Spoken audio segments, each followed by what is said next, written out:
Now, our last speaker is Mr. Alastair Sutton. I won't even try to recount his rich CV, but it has to be said that he has an extensive career with the European Union institutions, mostly being active with external relationships. Now he is a practitioner with seat in Brussels as well as in London. And as many of you have already found out during these 2 days, he is a very lively and interesting speaker. So thank you very much. Thank you. Thank you very much for inviting me. My wife is delighted that I'm not around her neck in Brussels for 2 days, so that's the first good news. And then secondly, to come back to Ljubljana for the second time in my life, and when things have progressed in such a favourable way, is fantastic. And to meet so many new friends and colleagues from the EU member states, including some of the new ones, is great. And this is just a huge privilege. So thank you very, very much indeed. The good news about getting old is that you have done a lot of things, as you say. The bad news about getting old is that you're getting old, but that's, there we are. Now, when Teresa called me up and said, could I do this, she said, we'd like to hear really about some practical examples from your experience. Well, my experience really falls into two broad areas. First, as you said, really, as an insider in the European Commission for 20 years, and secondly, as a man who was practicing what he preached before. I was a preacher for a while, then I was a practitioner of what I preached. Or put it another way, because I didn't only do external affairs, I think probably for me, the turning point in my career was the single market experience. There's no doubt. We all have a turning point in our lives, whether personal or professional. And the professional turning point for me, well, there were many, actually, but anyway, but undoubtedly 1985. And the decision of the European Council to call on the Commission to produce a white paper to complete a genuine single market within a period of time is undoubtedly a major turning point, not in my life, but also in the life of Europe. And I'll say now something which I might say later, I might forget. Article 26, paragraph 2 of the Treaty on the Functioning of the European Union, which speaks of the internal market as being an area without internal frontiers, is the most important decision taken by European politicians since the First World War. Possibly even longer. The ramifications of the total abolition of frontiers are only now being seen. But we, in a way, realized in 1992, the 31st of December 1992, midnight, frontiers were abolished. And we realized when we did that we were creating problems in the area of justice and home affairs, the free movement of persons. Because I remember my unforgettable boss, who was expelled by Mrs. Thatcher from London to go in exile to Brussels, Cofield, saying to me, he said, Alastair, we've created a common market for criminals. And of course, the third pillar, which we can't say anymore, but you know what I mean, the third pillar of the Maastricht Treaty was all about justice and home affairs. And we're only today coming to terms with it, with the abolition of the pillar structure in the Lisbon Treaty and all the consequent problems which run on from that. I mean, just to give a sense of perspective and context, and I will not be going through a lot of cases, don't worry. This is the last session, and I will stop hopefully in half an hour or whatever, and let's air some of the issues which have come up in the last 2 days. It's been really, really interesting. But I mean, I started my life in European law in 1968. That was 1968, not 1868, but 1968, which was a long time ago. And I created a course in European law at University College London. And they took the view at University College, first of all, that it shouldn't be taught at all, because anything that was not equity or trusts or crime or tort was not law at all, including public international law. But European law was seen as a branch of public international law. That was, of course, wrong, even then, because Costa and Enel and Van Gendenloos predated 1968, but, we hadn't kind of absorbed that yet in the UK. And so the law I taught at University College for 5 years, from 68 to 73, was the law of European institutions. We didn't actually look at the substantive law. We looked at the powers of the Commission or the high authority of the coal and steel community, the Court of Justice, the Council, and the Assembly. Remember, by the way, again, I can have lots of funny stories about my boss, Lord Cofield, but he used to say to me in 1986, 87, Alastair, the European Parliament is not worth the paper it's written on. He had no time for politicians, and of course at the time they preferred to discuss matters like human rights in Chile, which is of course an extraordinarily important issue. Unfortunately, it didn't quite fall within the treaty, but they rather discussed that in the European Parliament than the directive on lawnmowers, which may be boring, but it did fall within the treaty. Anyway, so he had a very particular view about the Assembly, as it was called. Of course, if he were alive now, I don't know what he would think about the Parliament today. But anyway, that's another matter. But so back in the late 60s, early 70s, it was the institutions, the substantive law had hardly developed. You had competition rules beginning to be implemented, basically Article 85, 86, 101, 102. Agriculture was dominant, actually. There was no consumer protection law. There was no environmental law. When I joined the European Commission in 1973, there was no department of the Commission dealing with consumer protection, no department dealing with environment. These are now two of the biggest departments in the European Commission. Energy law was only included in the treaty in Lisbon. Energy had developed on the back, so to speak, of our single market as a sector which was deemed to be covered by the treaty, but there was no explicit treaty base. And this is, I think, interesting, given the importance of energy today. The relative immaturity of EU law on energy is a result of that. For whatever reason, I don't know why the member states kept it out of the treaty. But anyway, but I came to Brussels in 73, and as you rightly said, I spent the next 10 or 12 years not working in the legal service because I was offered boring jobs in the legal service, and I decided to do something different.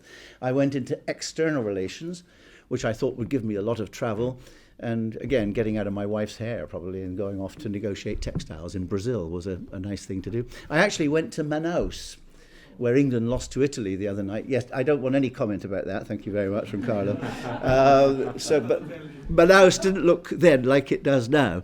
So I was an external representative of the Commission. I was in my early 30s. I thought I'd died and gone to heaven. Because I was there negotiating with the United States, Japan, Brazil, Korea, with the mothers-in-law. We called them the mothers-in-law. That's the member states. Mothers-in-law are a bit of a nuisance. The member states always stopped us doing what we wanted to do. It was terrible. But you had to take them into account a bit, anyway. And so, yes, I did have a lot of experience in external affairs. I was in Japan from 79 to 85 as a diplomatic representative of the Commission at a time when Europe was going down the drain. And don't anybody say again, because I don't think we're going down the drain now. But we economically had two recessions in the 70s, 1973, 1979, and we were protectionist. We had no single market like the United States. The primary policy of Europe in the 1970s and 80s was to stop Japan exporting cars, televisions, videotape recorders, audio equipment, and so on. And when I was in Tokyo, that's what I did. We had a lot of fun, by the way, doing it.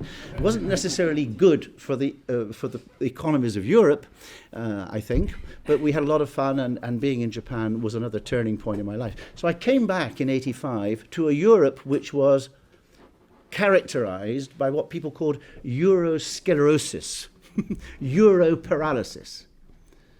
Jacques Delors, a man I have the highest admiration for in human and intellectual and political terms, was a stroke of genius on the part of the member states in appointing him as president of the European Commission.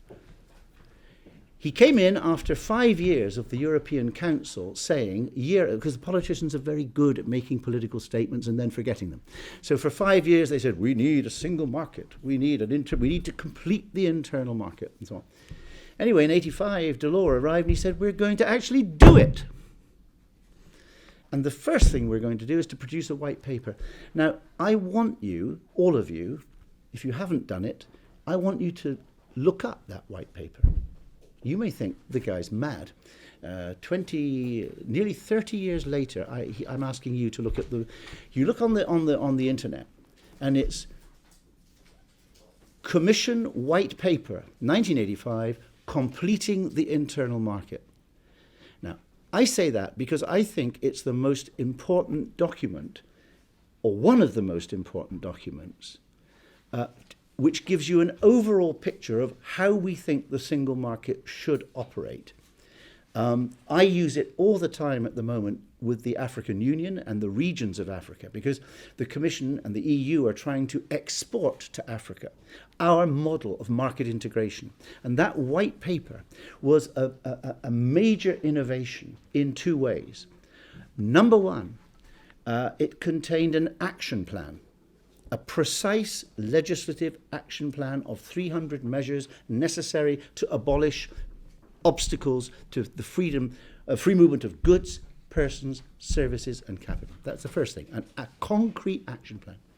But much more importantly, and this is where we nailed the politicians, it contained a binding timetable that by 31st of December 1992, we would abolish frontiers in the EU. And that model of action plan plus timetable has been adopted in justice and home affairs, in agriculture, in energy, in consumer protection, in environmental, in climate change, in almost every area now. This is de rigueur in European policy.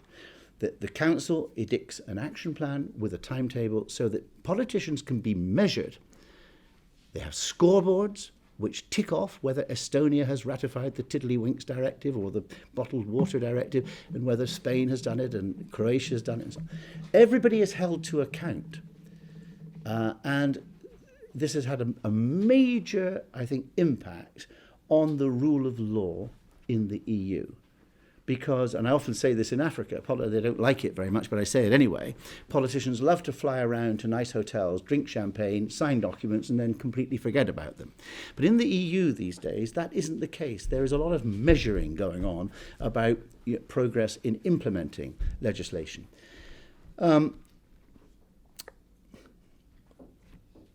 Just before I go a little bit on with the single market stuff, I just want to mention a couple of other events which took place before 1985.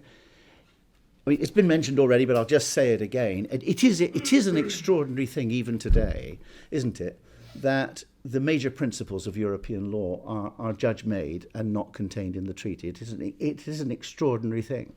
Supremacy, direct effect, and state liability. It is really quite extraordinary that those fundamental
dispute settlement.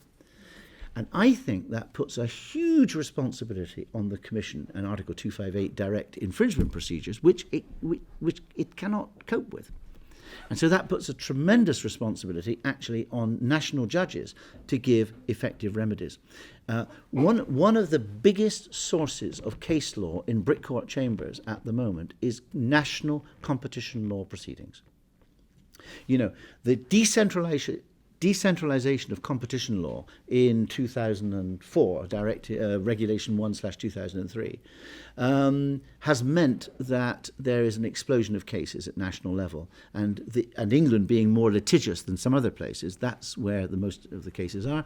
And a lot of the cases are for damages as a result of a breach of competition rules. And increasingly now we're seeing actions for reparation, as civil lawyers would say, or tort, as we would say in England, for damage suffered by an economic operator because of a cartel. So there is a great deal of decentralization in the competition field. Not so much in state aids. Not so much in state aids. Again, state aids is an area where I see that almost as a monopoly right of the Commission. Why? Because it is difficult to imagine, actually, litigation in the courts of a member state against the government of that member state for giving a subsidy to a local producer or something. Not impossible, can happen, but it is more an area where the Commission should intervene adversarially against the member state. However, the Court of Justice has held that the state aids provisions are directly effective in national law. Therefore, if Greece, for example, not to take Greece, sorry, but if any member state has given an illegal state aid because they didn't notify it, it is for the national authorities to recover that aid from the recipient. So there is a role for member states' authorities in conjunction with the Commission. You remember I said at the beginning, I would like to see more cooperation between the Commission and national judges. There are provisions for cooperation. My friends in the legal service occasionally go to England to plead in cases because the courts want to know what the Commission's view is. So there is a possibility for that. Years ago, the Commission didn't want to do it. Because of the changed political climate, I think the Commission, provided it has the personnel that can do this, is now willing to go to national courts and participate in the enforcement of community law or union law at national level. And I think that's a good thing because, as I say, there is a partnership effectively between the Commission and the national courts. And I don't see enough evidence of cooperation. But an area like state aids or competition law are classical areas which are, central areas of EU law which have been devolved in more in competition than state aids, and where we really could do a lot more, I think, in that area. But I think it's something which could be applied more generally as well. The parallelism between infringement proceedings and national enforcement is something that could be developed more. I'm going to pause because you've been so patient. Thank you. I hope nobody's visibly gone to sleep anyway, but that's great. The story about Northern Rock. Do you want to do that? Yes, please do so. Yes. Yes. You were talking to the point about freedom of movement of Capital. I beg your pardon. Absolutely.